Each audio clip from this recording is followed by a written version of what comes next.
Hola, bienvenidos, bienvenidas a este nuevo episodio de Mentes Caóticas. Hoy tenemos a una persona muy especial, y digo muy especial porque, bueno, ella me entrevistó a mí hace un tiempo en su canal de YouTube y puede que hayáis escuchado hablar tanto en este canal como entre las personas que ponéis comentarios de Proyecto Zebra. Y hoy tenemos aquí a Ana Roig, ¿lo he pronunciado bien? Sí, sí.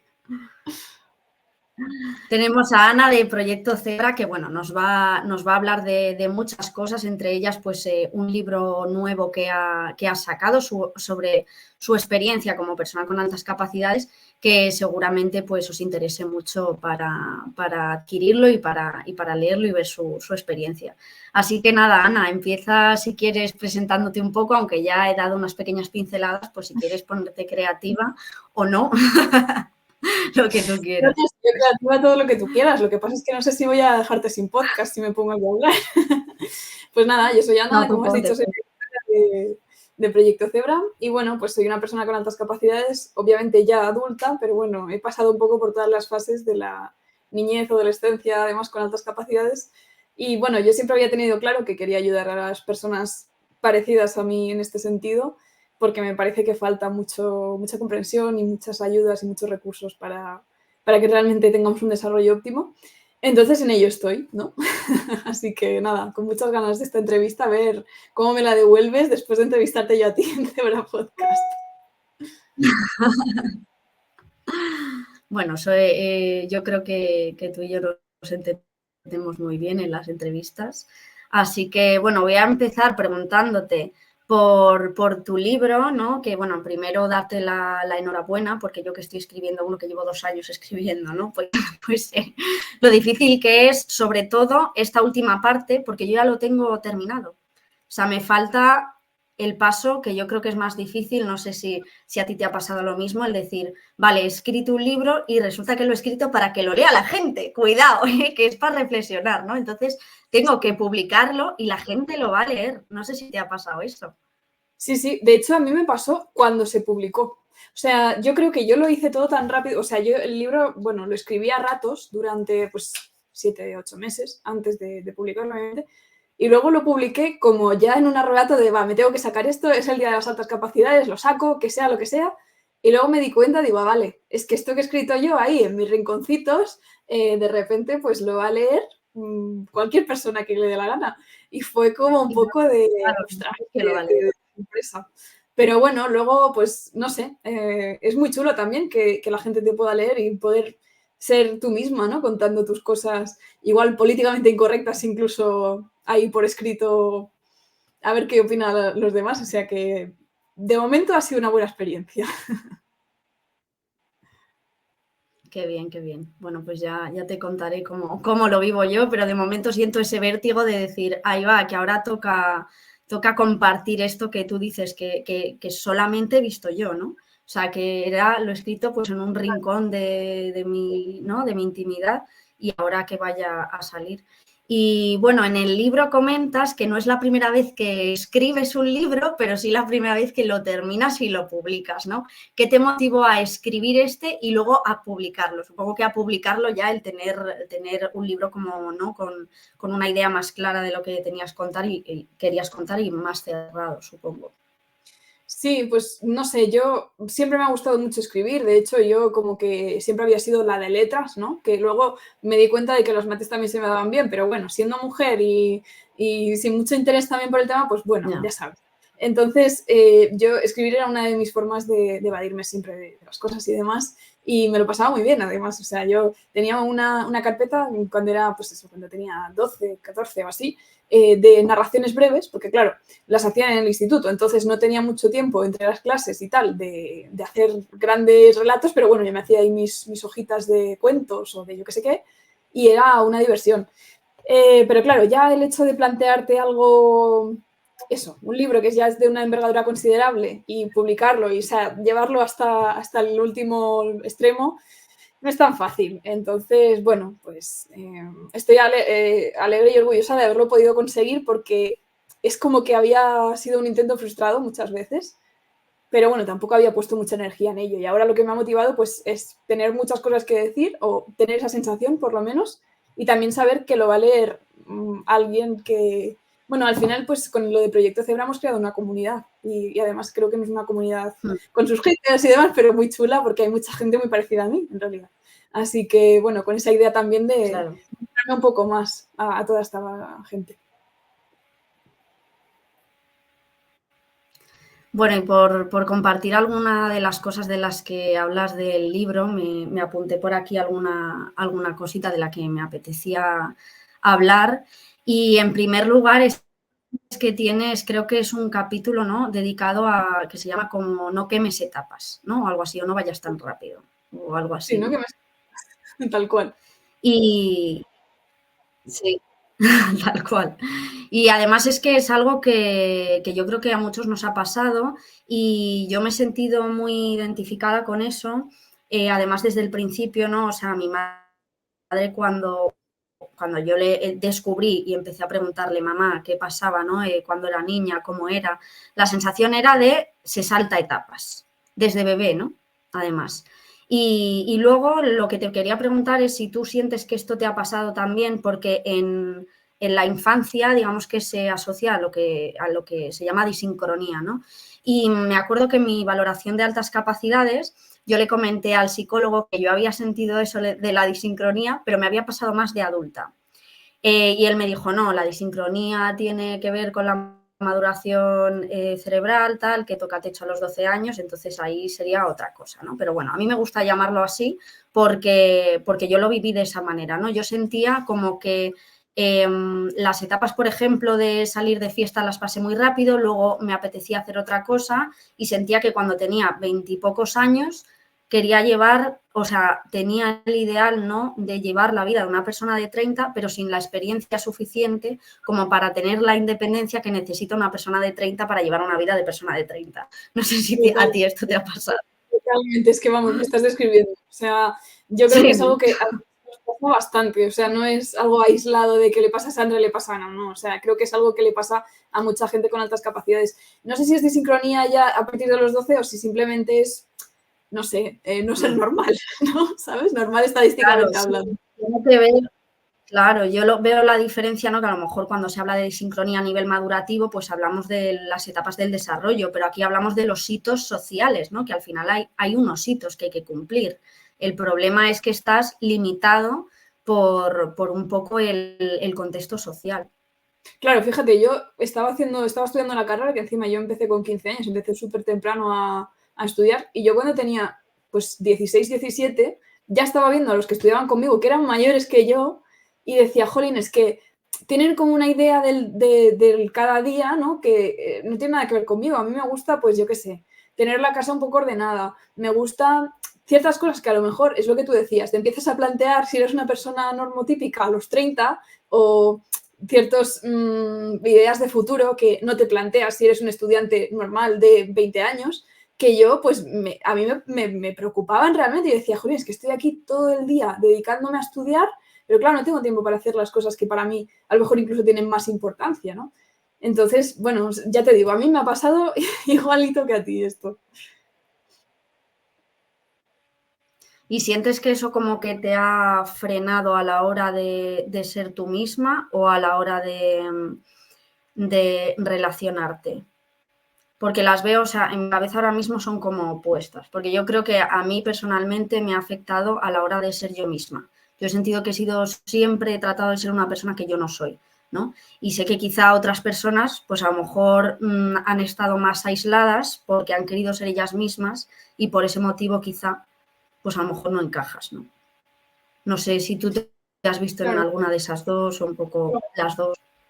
Yo es que siempre he tenido muy claro, para bien o para mal, porque en épocas era para muy mal, que yo era muy rara o muy distinta, por lo menos. Entonces, en cierto modo ha sido un poco mi escudo para seguir siendo yo misma, aunque no tuviera ningún sentido que yo me comportara de cierta forma en cierto contexto. No sé si eso es bueno o es malo, porque, bueno, todo tendrá sus pros y sus contras, y el masking, oye, ojo, pues a lo mejor no está tan mal en ciertos momentos, puede ser un aliado también. Entonces, No, no, cada uno es como es, ¿no? Y en ese sentido creo que he pecado más de no encajar, de, bueno, pues yo vais todos a tomar una cerveza, mira, yo me voy a leer un libro a mi casa, es que no me interesa. Entonces, bueno, me vais a llamar rara, me vais a llamar no sé qué, pero es que ¿para qué voy a ir yo ahí? Entonces, sí, yo creo que en mi caso ha sido más lo contrario que el tuyo, precisamente pues por no encajar en absoluto con lo que debía ser, ¿no? Es curioso, es que a mí me resulta muy curioso eso, ¿no? Como que muchas veces se dan como esos dos extremos y siento que cuesta encontrar el equilibrio, que sería como el ideal, lo que tú dices, todo el mundo lleva una máscara, ¿no? Al fin y al cabo, y es útil muchas veces, ¿no? O sea, no vas a ir por la vida diciéndole a la gente lo que piensas en realidad, ¿no? De ellos o lo que sea. Tener esa máscara es muy necesario y muy importante. Y de hecho no todo el mundo sabe usarla, ¿no? Pero hay un extremo en el que te hace daño y luego pues a largo plazo los problemas de salud mental y el problema de identidad sobre todo es muy grande. Pero yo sí que creo que se puede encontrar como ese equilibrio, ¿no? Entre ser tú misma y entender pues que no siempre vas a encajar y que no pasa nada tampoco, porque a lo mejor ¿para qué quieres encajar donde no quieres estar, ¿no? Me refiero. Totalmente, y encontrar tu círculo. Al final, a lo mejor eres la oveja negra, pero es que resulta que te puedes reunir con otras ovejas negras y pasártelo en grande. Entonces, tampoco hace falta. O sea, yo creo que es saber un poco estar en cada situación e ir creándote un poco las situaciones que a ti te apetezca tener. Totalmente. Luego en el libro hablas mucho del tema de la alta sensibilidad y comentas que para ti fue muy importante. Y me recordó el otro día un comentario que me pusieron en YouTube que me decía una mujer que creo que tendría 40 o 50 años y se había descubierto todo el mundillo de las altas capacidades ahora, pero ya fue identificada, ¿no? Y ponía algo así como, para mí ha sido muy importante entender que soy PAS porque de pequeña me dijeron que tenía un CI de 140 y ya está. ¿Sabes? O sea, como que me resulta muy curioso porque a veces, o sea, las personas que ya están identificadas muchas veces pueden tener la misma sensación de incomprensión que quienes no lo hemos estado nunca, ¿no? Porque claro, a veces se emiten, pues entiendo, ciertas identificaciones que es como, la toma, un carnet de superdotado, para ti. Ahora gestiónatelo y a ver qué haces con ello, ¿no? Que cuando a mí me dieron eso, la evaluación, por así decirlo, de altas capacidades con 6 años, a ver, yo sabía que tenía altas capacidades, pero no tenía ni idea de lo que significaba aquello. O sea, yo empecé a entender realmente lo que era a los 18, por así decirlo. Hasta entonces, pues sí, yo lo sabía, había cosas que no encajaban, pero yo seguía sintiéndome una persona muy diferente, seguía teniendo muchos problemas de comprensión de lo que estaba pasando. Y yo sabía que tenía altas capacidades, pero eso no me servía para nada en ese momento. Entonces, sí, no sé, es importante conocerse a todos los niveles, no solo tener las etiquetas y ya está. Y a nivel de, digamos, lo que te hace sensible, ¿qué cosas te hacían sentir diferente? Pues, por ejemplo, yo siempre, cuando iban de fiesta, pues tanto los que estudiaban conmigo como después otros amigos o lo que sea, yo es que las primeras veces que intenté entrar ni una discoteca, en un pub, en un bar así con música alta, yo es que me mareaba, o sea, me daba vértigo y me tenía que salir porque me empezaban a dar vueltas la cabeza. También supongo que es, primero de todo, falta de costumbre y segundo, pues que yo tampoco tenía ninguna ganas de intentar aceptar eso. O sea, pienso que la alta sensibilidad, si está mal llevada o no eres consciente de ella, es mucho peor. Porque si yo sé que a mí me molestan los ruidos, pues puedo como intentar calmarme un poco, intentar encontrarme en ese ambiente y demás. Pero claro, para mí era todo, pues eso, entrar ahí como en una lavadora. Entonces yo lo único que quería era escapar de ahí. Y lo pasaba realmente mal porque, claro, yo, por un lado, alguna parte de mí quería socializar y quería nuevas experiencias, pero por otro lado era como, yo esto no lo aguanto. Yo creo que eso fue uno de los momentos como más fuertes en los que esa alta sensibilidad se estaba manifestando y yo pues tampoco lo terminaba de entender del todo. Es muy, muy curioso esto de las fiestas, lo he hablado con muchas personas y hay otras personas a quienes, como yo, es algo que siempre han hecho, ¿no? Y por aquello del masking, como que siempre nos hemos forzado un poco a esas situaciones hasta que el cuerpo llega un momento en el que te dice hasta aquí. Y ya de repente fiestas en las que estabas a gusto, ¿no? O situaciones, bueno, no a gusto, situaciones que en otro momento habías aguantado, de repente se te hacen absolutamente insoportables y tú piensas, a mí me pasa algo, yo tengo que tener algún problema, ¿no? Que luego esta es otra cosa, ¿no? Que nos pasa a muchos, que es el llegar a pensar que tenemos algún trastorno mental. Yo en mi caso me planteé, bueno, hace muchos años, cuando me estaba tomando la píldora anticonceptiva, pensé que tenía trastorno bipolar y yo pensaba, a lo mejor es la pastilla, ¿no? Por esa intensidad emocional. En esa época era por la intensidad emocional, ¿no? Yo decía, esto es exagerado, no puede ser normal. Y yo decía, yo tengo algún trastorno o algo, ¿no? Y ya cuando empecé, bueno, en estas búsquedas, ¿no? De investigación por internet, en plan cuñado, ¿sabes? ¿Qué me pasa? ¿De qué son estos síntomas? ¿Qué me puede suceder? Pues claro, me topé con que la píldora anticonceptiva tenía efectos secundarios que tenían que ver pues con este tipo de cosas. Entonces la dejé y por un momento pensé, ¡ah, estoy mejor! Pero no, de repente, como 2 meses después, dices, ha sido una ilusión, a mí me sigue pasando algo y no sabes qué es. Y es muy frustrante. No sé si a ti te ha pasado el llegar a plantearte si tenías algún trastorno mental o alguna otra condición que no fuesen las altas capacidades, ¿no? Porque, bueno, tú ya sabes, lo conté en la otra entrevista, yo me planteé también ser autista, porque cuando me pilló en este momento de que de repente las cosas que siempre me había soportado ya no las aguantaba. Sí. Sí, yo a mí misma me he autodiagnosticado de todo. O sea, de todo te estoy diciendo, pues que eso, encima Vale. estudiando psicología y tal, tú empiezas a ver, pues un TLP, trastorno del límite de la personalidad, trastorno del lenguaje, incluso que yo, el lenguaje es ya te digo, es una de mis áreas así fuertes, pero claro, pues cuando yo me mudé a la península, yo como soy de Baleares, solía hablar catalán en mi familia y demás, empecé a hablar castellano, me trababa porque estaba pensando mucho más rápido de lo que mi cabeza podía hablar, encima sin estar acostumbrada al idioma, yo pensando que tenía algún problema de lenguaje porque esto no era normal, tendré que ir al logopeda a ver qué me pasa, no sé qué. Luego, todo el tema del autismo, obviamente, también me lo he planteado. Además que hay rasgos compatibles, no es que digas, no tiene nada que ver, no, es que puede ser. Otra cosa es que sea, claro. TDAH también, por toda la hiperactividad mental, porque decía, no, física a lo mejor no, pero mental sí que le doy muchas vueltas a las cosas, no sé qué.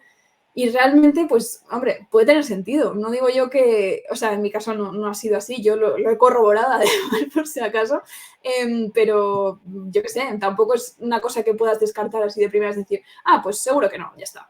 Y además, si tú ves que te pasa algo, pues encima indagas y quieres saber, pues a lo mejor es esto, y es como que encuentras una respuesta, luego no te termina de encajar, entonces no, será esto otro. Es complicado. Sí, ya te digo, me he diagnosticado a mí misma de todo. Pues ya somos 2 entonces. Y bueno, yo como tú he pasado por valoración de autismo, bueno, el principio también TDAH, ¿no? Como que he ido descartando algunas cosas que, bueno, para quien nos esté escuchando, si alguien sospecha y escucha esto, pues que se decida y que se haga una valoración, siempre lo recomiendo. Que el otro día alguien me dijo por privado que claro, cuando yo conté en un vídeo que yo me evalué y que no era doble excepcionalidad, ¿no? Que le parecía peligroso porque haya gente a lo mejor que tiene altas capacidades y sí pudiera tenerlo y lo descartara, ¿no? por ver mi vídeo. Yo siempre digo y seguiré diciendo que si sospechas de algo, sea lo que sea, evalúate y contacta con un profesional, 100%. Sí, busca a alguien especializado. Y luego, sí, totalmente. Sí. Porque luego hay, claro, casos de pues, psicólogos genéricos y tal, que no están especializados en ninguna de las 3 cosas, ¿no? Bueno, las 3 cosas, porque son las 3 cosas, ¿no? Que nos planteamos, altas capacidades, TDAH, autismo. El pack, ¿no? Inicial, y claro, cuando un psicólogo genérico no está especializado, pues puede haber lugar a confusiones. A mí me escribe mucha gente para decirme, me ha pasado esto, tal. Yo siempre digo, pide segunda opinión. O sea, si tienes dudas, pide segunda opinión en un centro especializado, siempre. Sí. No, de hecho, yo, por ejemplo, nosotros que hacemos evaluación, empezamos con altas capacidades y es como que es prácticamente lo único que hacemos tal. Luego hemos ido ampliando y ahora mismo tenemos personas que han pasado por 3 o 4 psicólogos diferentes del equipo para tener un diagnóstico completo, es decir, o una evaluación completa, si no lo queremos llamar diagnóstico. Y creo que todo el tema de la especialización es súper importante, y más en casos así, que por mucho que eso sea una persona formada en neurodivergencia, lo que quieras, pues es que la alta capacidad también a veces es más cara a lo demás, y tú a lo mejor haces una evaluación de autismo y solo ves algún rasgo, pero no te termina de convencer, y es que esta persona con la alta capacidad lo está tapando muchísimo, pero eso no quiere decir que no esté. Entonces, jolín, hay que hacer bien las evaluaciones, es muy importante. Ya, totalmente. Yo creo que es súper importante. Luego, bueno, siguiendo con tu experiencia, porque te preguntaré por lo de las evaluaciones al final, cuando hablemos de Proyecto Zebra, quería preguntarte brevemente, antes de pasar al tema de hablar del bullying, que me parece muy importante, es sobre tu experiencia en Mensa, porque como nos están viendo muchos adultos con altas capacidades, muchos dudan de si entrar en Mensa, etcétera, y hay diferentes opiniones por ahí, pues bueno, por si tú que estás dentro, pues si podías contarnos un poco cuál ha sido tu experiencia relacionándote con otros adultos con altas capacidades, ¿no? Pues bueno, yo tampoco llevo tanto, ¿eh? Llevaré 7, 8 meses, algo así en Mensa, o sea que tampoco puedo tener la experiencia que tenga una persona que lleva toda la vida, pero vaya, por mi parte ha sido, pues para mí Mensa es un club social, es un sitio donde encontrarte con gente afín y otra que no, que compartís ese rasgo de la alta capacidad, pero fíjate que una de las cosas que más me chirría y que más rabia me da, realmente tengo que admitirlo, me da mucha rabia, es que dentro de propio Mensa haya mucha gente que no quiere saber nada de la alta capacidad, que ha entrado ahí por una prueba de un test de matrices, o sea, de un test de inteligencia no verbal, ha sacado un percentil 98, 99 o lo que sea, ha entrado y luego ya, uy, la alta capacidad, uff, qué pereza. O esto no está demostrado científicamente que exista, por ejemplo, lo he llegado a leer de socios de Mensa, o cosas del tipo, pues, yo qué sé, esto no, a mí no me interesa, me da palo saber más de esto. Y es como, a ver, pero es que estás en un club en el que todos somos esto, si nosotros mismos no somos los que nos informamos de esto, ¿quién se va a informar? ¿Cómo nos podemos luego intentar defender o intentar pedir más apoyos sociales si no nos lo damos ni nosotros mismos? En ese sentido, sí que, bueno, quien vea esto, pues a lo mejor me odia, yo lo admito y lo asumo, pero esto lo tenía que decir porque de verdad no entiendo cómo puede pasar. Pero eso, es un sitio en el que hay, o sea, los neurodivergentes y sobre todo las altas capacidades somos lo más heterogéneo que te puedes encontrar.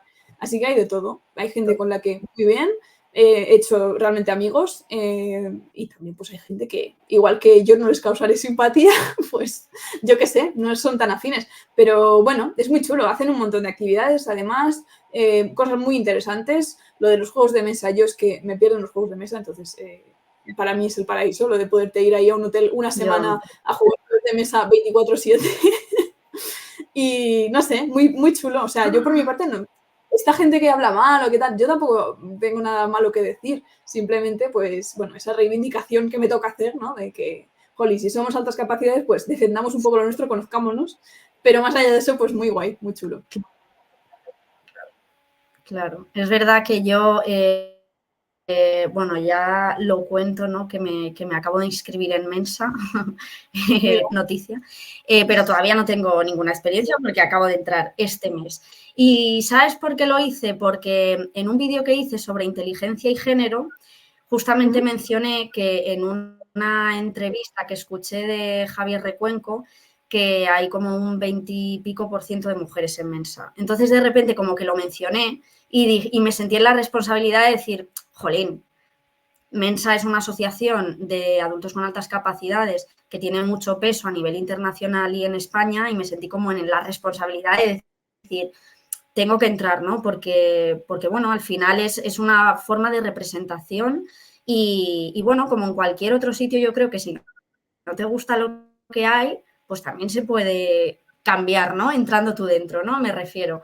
Yo creo que ese es el punto y es importante y la mayoría de quejas que hay es con respecto a cosas que se leen en los grupos de Facebook y a mí personalmente me parece que todavía no he entrado en los grupos de Facebook porque no he tenido tiempo, que es una fiel representación de la realidad pero con personas con altas capacidades, lo cual añade intensidad, entiendo, ¿no? Pero claro, o sea, tú y yo que hemos recibido hate en redes. Claro. No, y como no compartas ese tipo de humor, pues es que vamos, o sea, te comen, porque, bueno, yo qué sé, pues son muy ingeniosos, las discusiones son eternas porque dos personas con altas capacidades discutiendo, pues no te quieras tú meter ahí. Imagínate si son 200. Entonces, bueno, pero por lo demás, yo qué sé.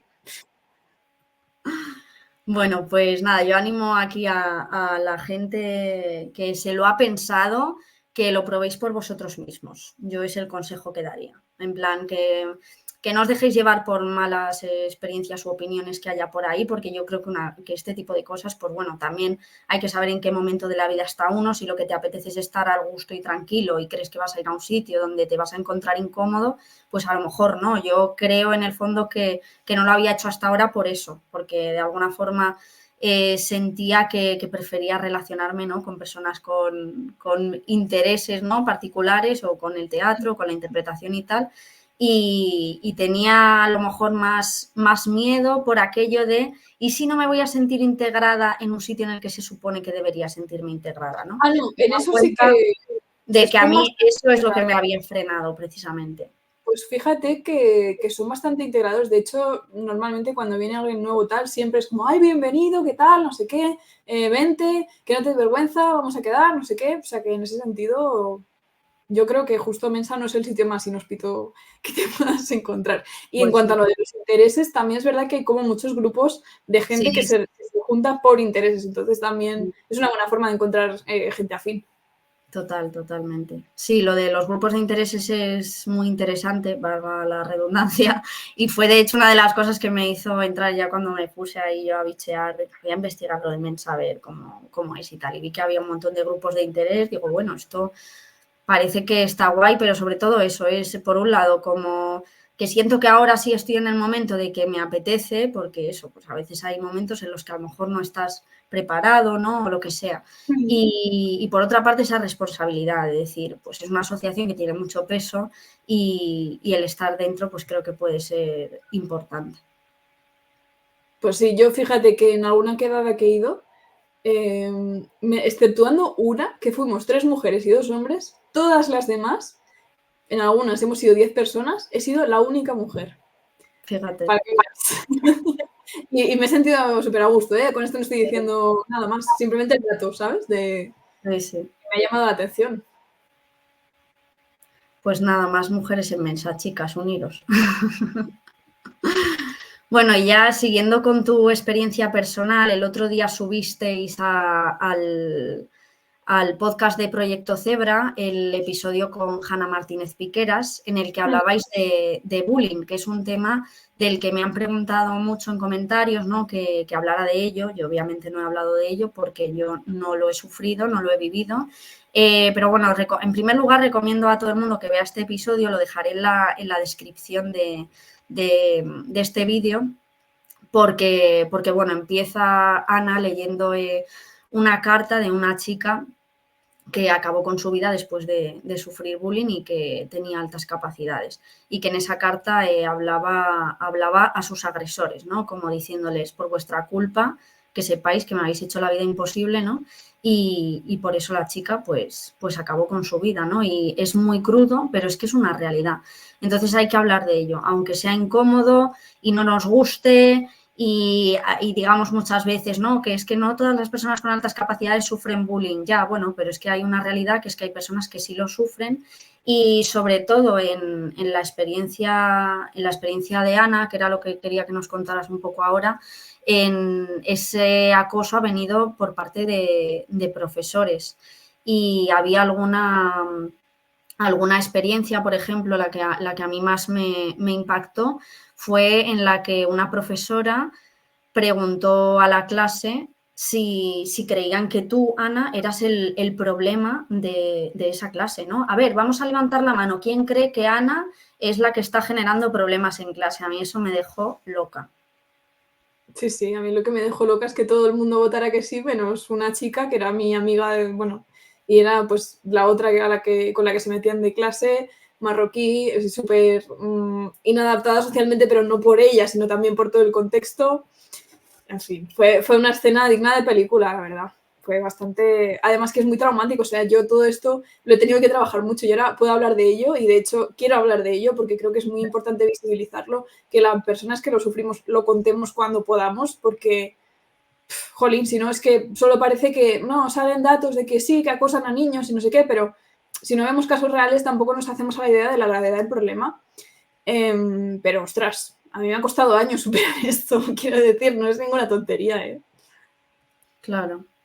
¿Y cuándo como te empezaste a dar cuenta de las secuelas que te había dejado el Pues acoso? a ver, fíjate que yo creo que las primeras secuelas las vi en mis padres en vez de en mí, Sí. porque yo ya en primero de primaria, bueno, a ver, yo he sufrido bullying por parte de los profesores desde 3 años, porque yo que tenía 3 años me iba al cole y nos daban ordenadores, que era como el no a más en aquella época, para que hiciéramos unos ejercicios muy básicos, así como para que los niños aprendan a hacer, yo que sé, unir formas, no me acuerdo qué ejercicio era, y yo, pues por lo que sea, ese día no prestaba atención y en vez de explicármelo tal, porque yo le preguntaba, ay, ¿cómo se hace? No lo sé hacer, no sé qué. En vez de eso me puso a mirar un salvapantallas de peces para que yo no me lo estara. O sea, a ver, no sé si esto es bullying como tal, pero bueno, por lo menos un trato diferente y no para bien, lo era Claro. en 3 años.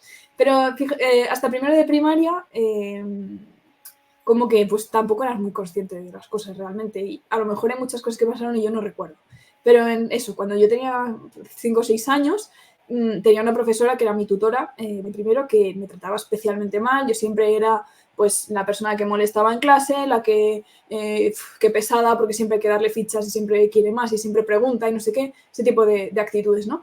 Y mis padres, yo fui o sea, creo que fueron los primeros que yo vi que estaban sufriendo por esto, porque era llegar a casa, ¿qué tal el cole? Contarles y pues verles destrozados. O sea, saber que cada día tenemos que llevar a nuestra hija aquí, porque si no, encima es que nos quitan a la hija, o sea, es que esto es así. Y además sabiendo que pues la estás acompañando al matadero, o sea, aquello era... además lo que dice Hanna en el podcast, que tú llevas a tu hijo al colegio y sabes que el que ejerce el bullying es el profesor, entonces lo más normal, lo que estás provocando es que todos los demás del aula se metan con esa persona, porque tú eres la persona que dirige un poco a todo ese grupo de niños, ¿no? Y más con esas edades que es muy fácil manipular a los niños con esa edad o simplemente infundarles creencias o pensamientos. Entonces, si tú odias a alguien, pues un niño de 6 años lo que va a ver es eso, entonces lo va a imitar, simplemente por el propio proceso de aprendizaje a veces. Entonces, lo primero que vi yo fue eso. Luego ya empecé a sentirme mal porque realmente para mí era un suplicio ir al colegio. Yo, bueno, me inventaba de todo, que si me duele la cabeza, que si estoy mal, que si me duele la tripa. Lo de la tripa no era tanto mentira porque era celíaca, no lo sabíamos, entonces siempre estaba inflamada y mal, pero era la excusa perfecta. O sea, yo ese día tener dolor de barriga me venía genial, ¿sabes? Y, y a partir de ahí pues solo fue cuesta abajo la cosa. O sea, quiero decir, yo en mi historia escolar he cambiado de cole 8 veces, desde 3 años hasta segundo de bachillerato, siempre persiguiendo un cambio mejor, siempre con esa expectativa, ¿no? De, bueno, el año que viene será un poco mejor y nunca encontrando esa mejoría. O sea, para mí ha sido bastante duro lo de tener que ir al cole todos los días. Lo que decía Hanna también en el podcast de, a ver, te adelantamos un curso, te quita un año de cole. Pues a mí me quita, ¿sabes? Lo feliz que me hicieron, porque para mí, vamos, yo no quería seguir ahí ni de broma. Ya me imagino. Y justo ahora me ha venido a la cabeza el caso de un niño que conozco que lejos de adelantarle 2 cursos ha repetido incluso, ¿no? Entonces, imagínate el suplicio, ¿no? Que tiene que ser seguir ahí tanto tiempo. Y es una pena, ¿no? Porque al final se da como esa paradoja que, bueno, no tenía pensado hablar de la aceleración, pero como que me ha venido ahora, ¿no? Pero se da esa paradoja de la aceleración de verdad queremos que los niños quieran irse del colegio, ¿no? O sea, no sería más interesante hacer que fuese un lugar cómodo, donde estuvieran bien, ¿no? O sea, eso sería lo interesante. No, y además es que si tú lees, yo qué sé, neurociencia súper básica, lo primero que te dice, aplicada a la pedagogía, pues que si no generas un entorno agradable y que propicie las ganas de aprender, el conocimiento no se queda. O sea, ¿yo para qué voy a estar aprendiendo algo si estoy en una situación de amenaza o si estoy en una situación desagradable? No tiene sentido biológico incluso. Entonces, no, es que no se produce. Yo creo que en el cole aprendí 4 cosas, pero perdí muchísimas horas. O sea, realmente si se hubieran aprovechado todas las horas que estuve ahí, Buah, podría total. haber hecho Yo he cosas. pensado mucho en eso. Digo, madre mía, de tiempo perdido y luego estudiando en mi habitación, que mi capacidad de abstracción seguía en casa también. Yo estaba sola en mi cuarto, no necesitaba ningún distractor externo para distraerme, estaba todo aquí. Sí, sí. Y la cantidad de tiempo perdido es que es una barbaridad. Y es lo que más pena da luego a largo plazo. Sí. Y luego en la universidad ¿estuviste mejor o tuviste algún problema? Yo, como la mayoría de cosas que he estudiado las he hecho online, ha sido también un poco con esa idea de, bueno, me voy a encontrar con gente que estudie conmigo si quiero, voy a intentar por mi parte pues socializar y demás, pero que no sea una obligación de tener que estar ahí. Entonces, donde estuve con más contacto con estudiantes y tal, fue en la carrera de piano, porque eso sí que no había manera, obviamente, de hacerlo online.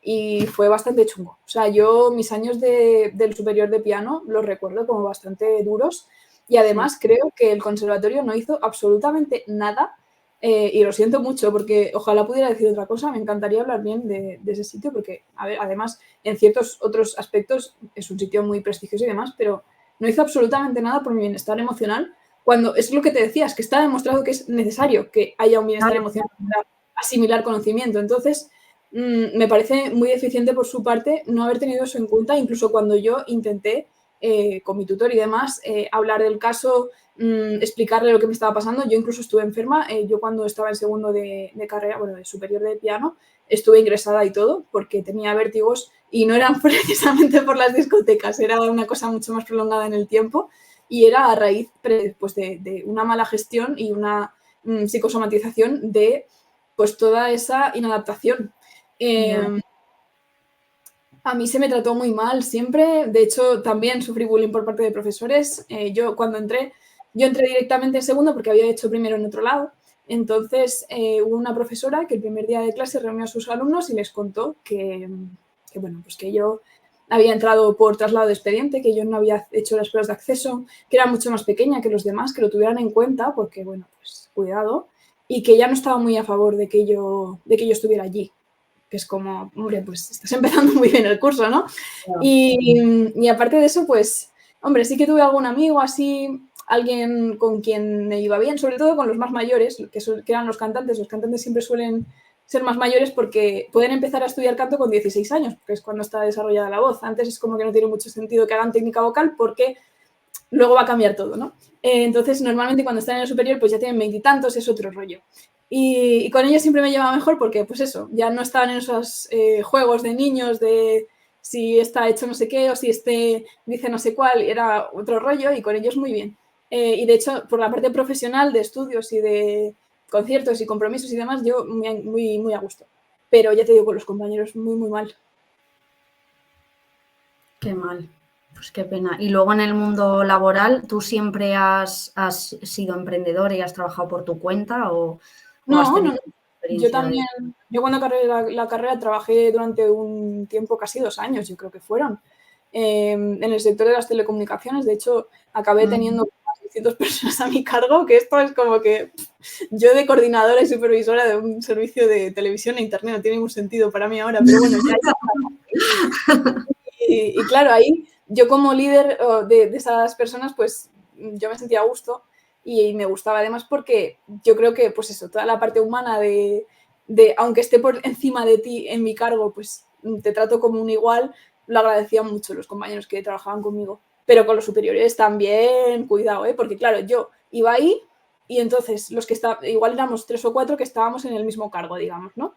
Y lo que los demás hacían en toda una jornada laboral, yo lo hacía en 3 horas. Entonces, bueno, imagínate mi ordenador lleno de PDFs, de papers, de libros, un montón de cosas para entretenerme, porque yo pedía más y no me daban más. Yo ya había hecho el trabajo de esa jornada. ¿Qué más quieres? Encima vas a hacer que te demos más trabajo del que te estamos pagando, ¿sabes? Y claro, los demás una envidia tremenda porque ¿qué hace? Nos está haciendo trabajar de más. Ahora ya no nos podemos tomar el café de media hora porque tenemos que estar haciendo esto porque si no siempre acaba ella primero. Cosas así que yo no lo hacía con ninguna mala intención. Pero Ya, claro, se lo tomaban fatal. Sí, que al final, justamente en la última entrevista de Mentes Caóticas, lo comentaba Jaime, creo que dijo una frase algo así como que Michael Jordan no habría dejado de encestar una canasta para que los demás no supieran que sabe encestar canastas, ¿no? O sea, claro, al final ese tipo de cosas que pasan en el entorno, que en este caso es en el entorno laboral, pero es que esto nos pasa desde niños, ¿no? Al final lo que haces, dices, bueno, pues voy a hacer mi trabajo más despacio para no ser la rara que termina súper pronto, ¿no? Entonces, aquí es cuando entran las conductas de masking en algunas personas, yo creo, precisamente para no destacar, para que los demás no lo vean como algo malo, ¿no? Sí, sí. Y es una pena, es una pena. Y yo lo veo como un desperdicio porque realmente si tú como empresa conoces el potencial de tus trabajadores, ostras, pues si tienes una persona en un cargo X pero que puede hacer X más 3, pues a lo mejor te interesa buscarle un reto de forma que es que en realidad te está aportando literalmente más dinero a ti. Entonces, Claro. es una pérdida de recursos también. Pero yo creo que el propio sistema, encima en empresas grandes, hace que no sea tan fácil todo esto. Sí, sí, porque al final o sea, sería un beneficio pues tanto para la empresa como para la persona que al final tú estás ahí diciendo, oye, yo quiero sentirme realizado haciendo mi trabajo, ¿no? No quiero estar aquí Yo al mirando final el lo techo. hice por eso, porque estaba hastiada, porque no sentía que yo estuviera, que yo sirviera para nada. Fíjate lo que te estoy diciendo. O sea, yo sentía que yo no tenía ninguna utilidad, Sí, precisamente porque mis capacidades no las estaba utilizando en absoluto. sí. Eso me ha pasado en muchas ocasiones, bueno, en trabajos de auxiliar no docente en los que he estado, pero como pedagoga, ¿no? Que llega un momento que dices, yo sé que el sistema lo que me pide es que siga aquí mientras encuentro algo más, pero es que yo me acuerdo que veía, por ejemplo, cuando era monitora de comedor, compañeros que llevaban 10 años así, esperando, ¿no? A que llegase esa oportunidad y yo decía, ¿cómo voy a estar yo así 10 años? Si llevo un año y ya me quiero ir. Es como, al principio lo coges como con muchas ganas, oh, qué bien, reto, no sé cuántos, y ya dices, ¿y ahora qué? Ahora, ¿no? Sí, Y yo creo que es una pena ese desencaje, ¿no? Porque realmente se podría aprovechar ese talento en beneficio también de la propia persona, que es que quiere hacer más, ¿no? O quiere hacer otras cosas que le sí, sí. supongan un reto. Entonces, bueno, en ese sentido queda mucho, yo creo, por trabajar. Bueno, ya por último, quería preguntarte por Proyecto Zebra, pero vamos a empezar por cómo surge Proyecto Zebra. O sea, Pues mira, cuándo perfecto, empezó. porque realmente fue justo después de este trabajo que estábamos hablando ahora, que Ah, bueno, yo tuve un poco de crisis existencial, por así decirlo, si, no sé si lo quieres llamar así. Yo había hecho el máster en altas capacidades, pero veía que había mucha necesidad y tal, pero no sabía muy bien qué hacer con mi vida en general, porque pues eso, no me gustaban los trabajos, no me duraban porque yo no aguantaba. Y eso, lo de emprender, pues teniendo un padre que ya había tenido un negocio y tal, me daba un poco de cosa porque veía las horas que echaba él los fines de semana, no sé qué, y decía, yo no sé si quiero esto. Pero al final dije, bueno, no sé. Empecé con un Instagram de divulgación, con la idea, bueno, te estoy hablando de, esto ya lo hablamos de hecho en el podcast que hice contigo. Hace 3 años no había nada en redes de altas sí, capacidades. sí, sí. Ahora hay mucho, pero antes no había prácticamente nada. Entonces dije, pues voy a hablar de esto, a ver qué pasa, a ver si, yo qué sé, hay necesidad o si a alguien le interesa lo que cuente. Y yo no me esperaba eso, pero en una noche como que, no sé, 30 o 40 personas, no me acuerdo. Era un número muy nimio, pero muy significativo para una cuenta que acaba de crearse. Empezaron a seguirme, no sé qué. Yo hice un par de posts, vi que funcionaba, no sé qué. Y a las 2 semanas había gente preguntándome, oye, ¿tenéis servicios de...? Es que quiero evaluarme, quiero llevar a mi hija, no sé qué. Y yo, no los tenemos, pero bueno, los podemos crear. O sea, vamos a ver qué se puede hacer con todo esto. Entonces, pues nada, decidí tirarme un poco a la piscina. Yo soy un poco el ejemplo de lo que no hay que hacer en el emprendimiento, porque yo ahora lo sigo siendo un poco, lo reconozco, pero en ese momento era súper reacia a todas estas cosas de viveros de emprendimiento, de coaches de emprendimiento, todas esas cosas. Yo decía, tío, a mí me da pereza esto, yo no sé, me están vendiendo aquí cosas que yo no...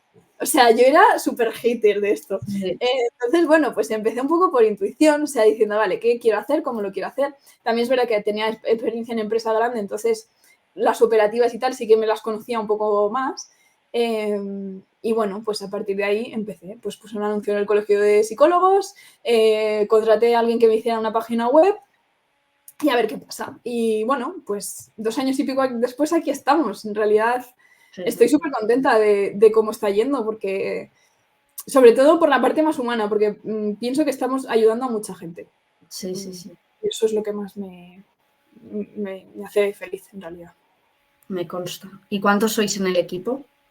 Pues ahora mismo somos 7 psicólogos, 2 psicopedagogas y, bueno, y los compañeros de secretaría, de informático y demás.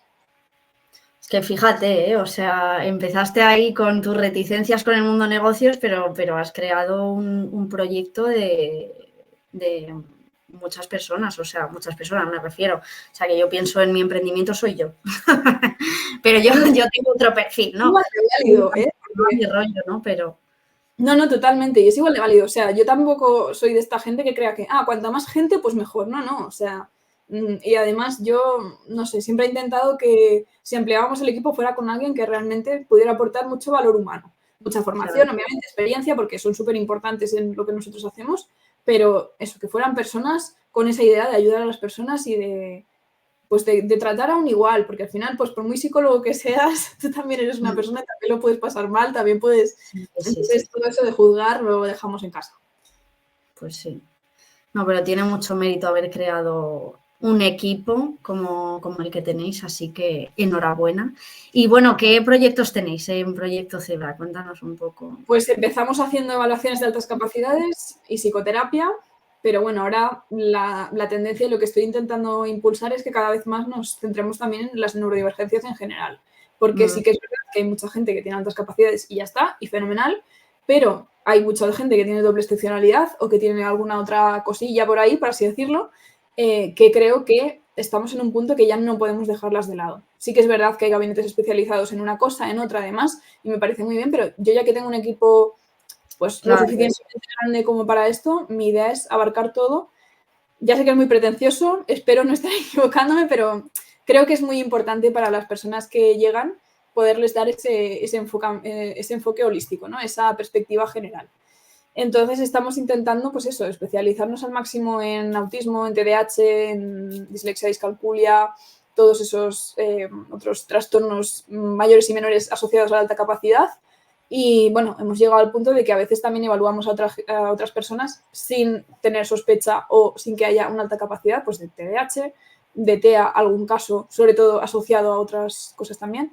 Pero bueno, toda esa neurodivergencia, pues intentar abarcarla.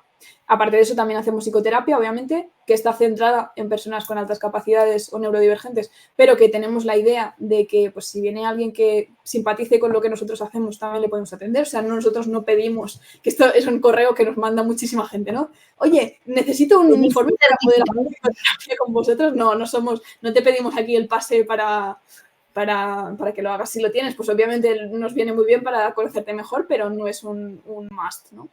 Y aparte de eso, pues también tenemos unas extraescolares, estamos haciendo proyectos también de formación. El otro día fui a la Universidad Francisco de Vitoria también a dar una charla a los estudiantes de psicología, a ver si sale algo más con ellos por ese lado. Formación a empresas privadas, sobre todo gabinetes psicológicos y coles también. Bueno, pues intentar dar un poco respuesta o servicios a todas esas necesidades relacionadas con este tipo de personas neurodivergentes. Muy bien, pues me resulta muy interesante lo de que abarquéis más porque es verdad que hay mucha gente que de una cosa llega a la otra o al revés y al final el tener que ir buscando diferentes sitios es un poco desgaste. Porque a mí es verdad que me pasó en su momento y era como tedioso, ¿no? El escribes a un sitio, no, nosotros somos especialistas en esto, no, nosotros en lo otro. Y sí que creo que es importante la especialización, pero bueno, al final hay gabinetes, o sea, hay equipos que son multidisciplinares, o sea, o sea, hay profesionales que son especialistas dentro del mismo gabinete en evaluación de altas capacidades y otros pueden serlo en TEA, ¿no? Y creo que eso es muy, muy interesante. Y, sí, esto de crear un equipo al final, que yo no solo tenemos 7 psicólogos, no, es que pues puedan hablar entre ellos, podamos hacer reuniones para comentar los casos, podamos debatir en cierto momento sobre algún caso que tengamos entre tú que eres especialista en no sé qué y tú que eres especialista en no sé cuántos para llegar a algún punto en común y que todos vayamos aprendiendo de esto. Creo que es lo que más nos enriquece, esa comunicación y ese poder aportar cada uno lo que sabe para estar interconectados de esta forma. Sí, sí, pues muy interesante. Bueno, por último te voy a preguntar, por si a alguien le interesa que nos está escuchando, que es algo que me preguntan mucho. Sandra, ¿conoces algún sitio para evaluar las altas capacidades? O me preguntan, Sandra, ¿evalúas? Yo no evalúo. Yo siempre recomiendo. Si eres de Madrid, yo siempre digo Proyecto Zebra, porque a mí desde el principio me dio muy buena vibra, me gustó mucho y yo pensé, si yo lo supiera ahora, yo me habría evaluado en este sitio. Y yo se lo recomiendo a mucha gente. Entonces quería que aprovecharas para contarnos un poco cómo es el proceso desde ese primer contacto, cuántas sesiones hay, si lo hacéis también online, si es 100% presencial, un poco todo eso. ¿Qué Sí. pruebas llevan a cabo? Nosotros siempre hacemos una primera entrevista, que normalmente es online por comodidad, pero también la podemos hacer presencial en caso de preferencias. A veces hay gente que te escribe, oye, yo es que necesito que sea presencial porque si no, pues si no tengo ese contacto directo con la persona, no me siento a gusto y tal, no hay ningún problema. O sea, también ofrecemos la opción. Como tú decías, estamos en Madrid, pero también tenemos centro colaborador en Vitoria. O sea que la zona del norte también la cubrimos, por así decirlo, entre comillas. Y eso, como estamos online, pues también ahora mismo tenemos, se está evaluando un chico de, ya lo diré, no me va a salir ahora, de Nicaragua, perdón, una chica de Londres, otro de Austria, o sea, y de Luxemburgo también, ahora mismo, esta semana. Entonces hay mucho español por el mundo, ¿no? Estos programas que hacen, pues en vez de, no, es que yo vine aquí por el amor, pues no, yo me estoy evaluando online porque existe Proyecto Zebra. Y bueno, pues aparte mucha gente de España que vive en España también. Eso, lo primero que hacemos es esa entrevista, que es precisamente para poder observar un poco el perfil, aparte de la historia clínica, que es como un básico en psicología y en psicoterapia, pero bueno, en psicología, en este caso, pues tener ese registro pues, de hitos del desarrollo, de un poco cómo ha sido todo el proceso de aprendizaje, de los primeros años de vida, además, pues también poder detectar posibles trastornos, por ejemplo, un posible TDAH, un posible TEA.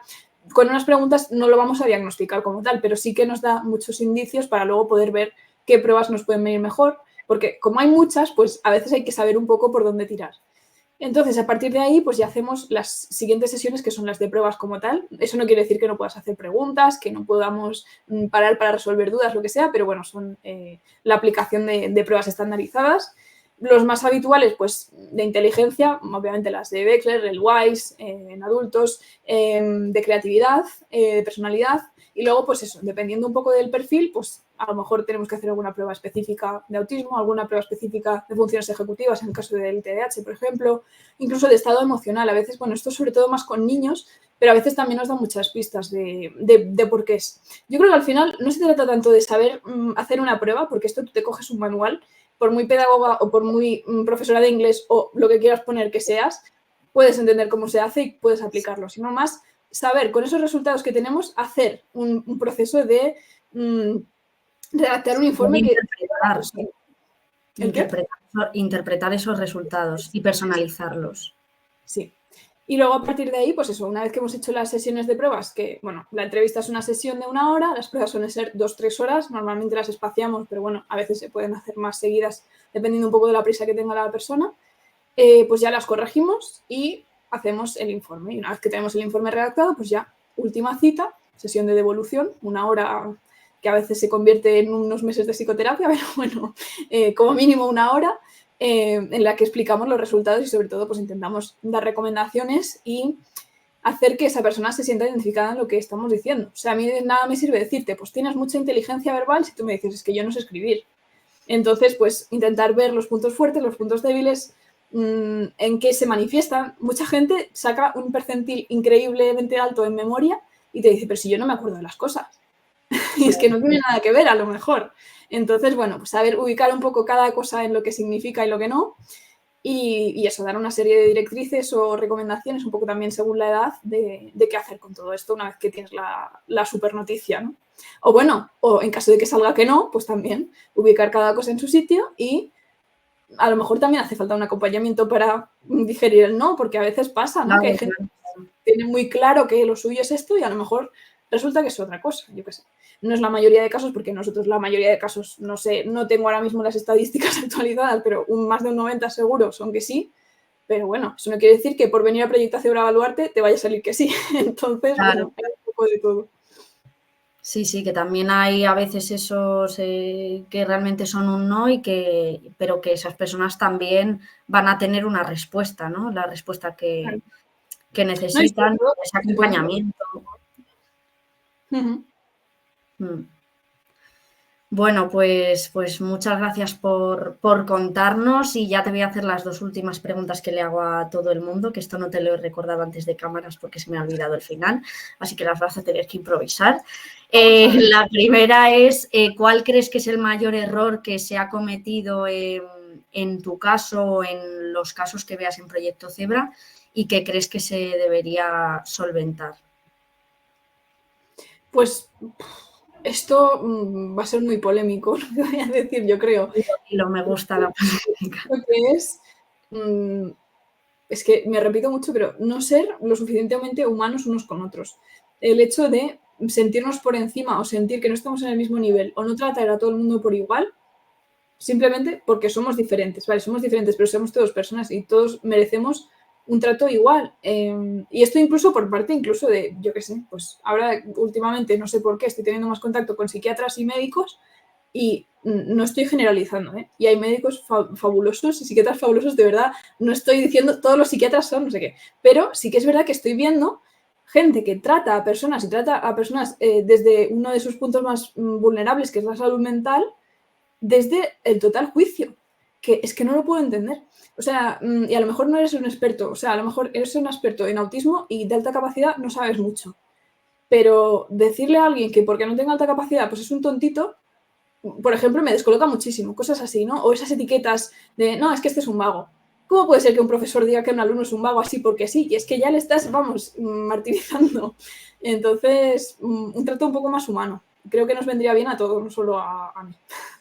Pues sí, la verdad es que sí. Y en lo que a los profesionales se refiere, volver a leer cada uno su código deontológico en el que seguramente ponga que no puedes hacer juicios de valor en el ejercicio de tu actividad profesional. Que revise el de la pedagogía y esa frase la tengo por ahí en el libro. Ya estoy haciendo spoiler.